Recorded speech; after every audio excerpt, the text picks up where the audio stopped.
sitting in bed, awake, wide awake, 2 a.m., and you're wondering, what am I doing?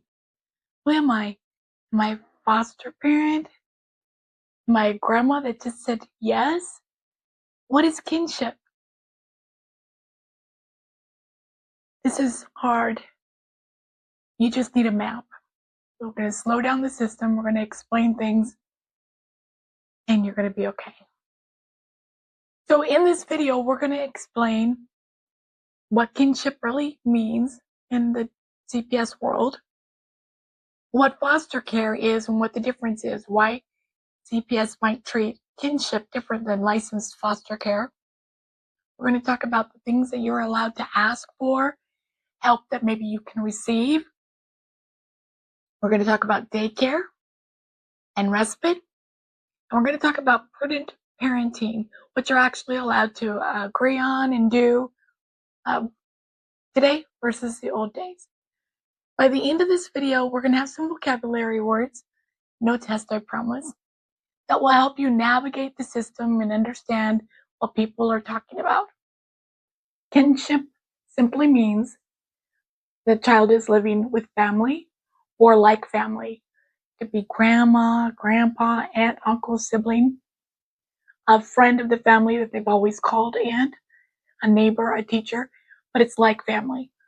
Licensed foster care is basically strangers that have went through classes and become certified, had background checks, and become licensed. So that's the difference. You might hear informal foster, informal kinship, formal kinship, informal placement. If you're confused, it's not you. The vocabulary is muddy. You can ask. There's differences, and we'll get into that. On paper, they love kinship. Children do better with family members or those that they're familiar with. You have the same culture, same histories, you know and love each other, you're familiar, eat similar. Things are better, and there's studies to support that. On paper, kinship is loved. But in reality, people assume your family, you'll just do it. There's less conversations on what your rights are, less financial support in most cases. So if you're feeling honored because you've been given these children and abandoned at the same time, that's kinship for you. So imagine an imaginary line, and on the one end is an informal placement. You have the kids, CPS knows about it, and you don't have a lot of rules, you don't have a lot of oversight, and you don't have a lot of support. It's informal. In the middle is kinship placement. The CPS has placed the kids with you. They've done a cursory background check, maybe asked for a fingerprint card, asked for you to go get one. They've done a walkthrough of your home. They're not as strict as they are with licensed care, but they come in monthly and check on the child, check on you. You have walkthroughs with the child's attorney, typically monthly. You might have a CASA assigned, and you have some hoops to jump through, but you also have some, hopefully, financial help and some resources to help you. So more informal, the less support, but the less hoops you have. The more formal, you have more help, but you also have more hoops. Now, on the far end of our imaginary string is licensed foster care. They've taken classes, they have a lot of structure and a lot of rules, but they also have a lot of support. So can you be kinship foster home and licensed? You absolutely can. In a future video, we'll talk to you about how to do that and the pros and cons of doing that. But yes, you can be a kinship foster home. Go ahead and take the classes and become licensed if that's what you want. Again, there's more hoops to jump through, but there is more resources and help for you too. So what is respite? Respite is a fancy word for break. You need a break. You're not failing if you need a break. Things come up. Sometimes you have a funeral. Maybe you get sick. Maybe you just need a rest and need a break. Do kinship foster care get breaks? Do they qualify for respite? Ask your case manager. In Arizona, kinship foster homes can get 300 hours typically of respite. And you fill out a form with DCS in Arizona, and then they match you with a licensed foster care that's licensed for respite. And again, you can get like 300 hours. That's 12 and a half days about. And if there's an emergency, they can approve more. In my case, I was allowed to take it hourly. I didn't have to do overnights or weekends. And that worked out really well. My son ended up having a heart problem, and I did need a couple overnights, and it was really nice. My daughter, I later adopted,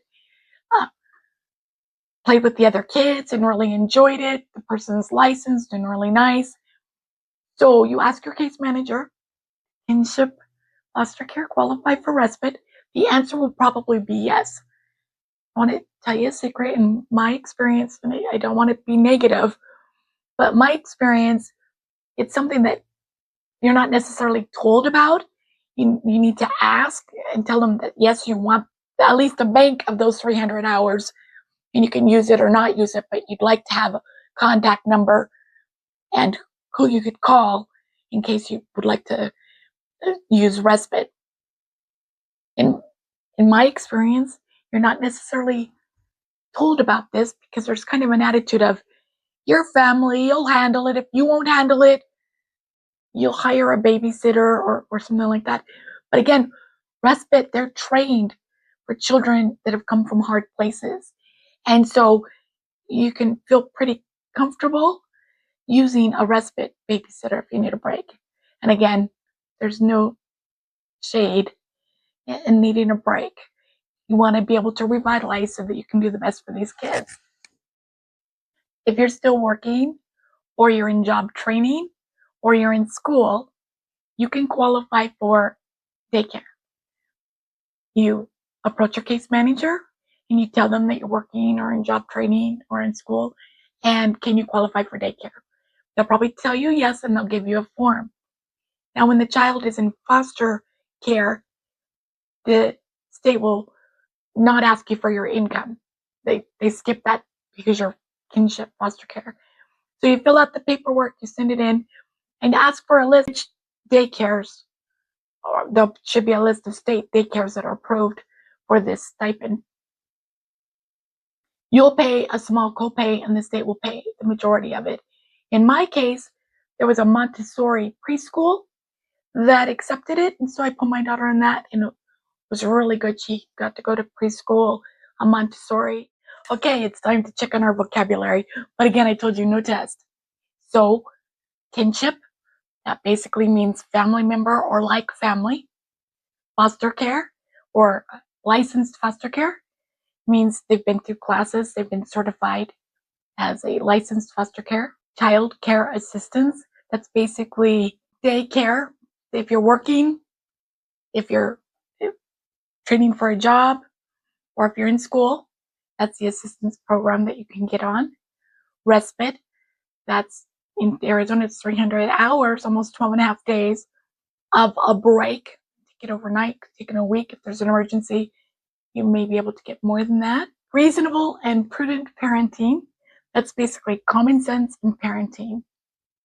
So those are your vocabulary words. You're going to get probably pretty familiar with them as time goes on. Okay, next week we're going to delve into who's who the case manager is, what they do, the attorneys and what they do, the kinship or foster care and what their path is, everybody that's in the system we're going to talk about so that you'll be comfortable. We'll also talk about the different meetings that you're required to attend and what they mean, who to listen to, who to document, things like that. And then in the near future, we're going to be talking about a big, scary word called intervener. We're going to deep dive what that is and the pros or cons for kinship to file in the case as an intervener. But again, that'll be in the future. It's conversation that you have with an attorney rather than a case manager, and we'll want to take our time with it. Please hit subscribe and like so that you'll not miss any of the future episodes. I know what you're doing is hard, and I do appreciate you. Until next week, seek the good, find the joy, and most of all, I hope you know that you're loved and you're appreciated. I understand. I understand. And I hope you know that you're appreciated. Okay, bye-bye.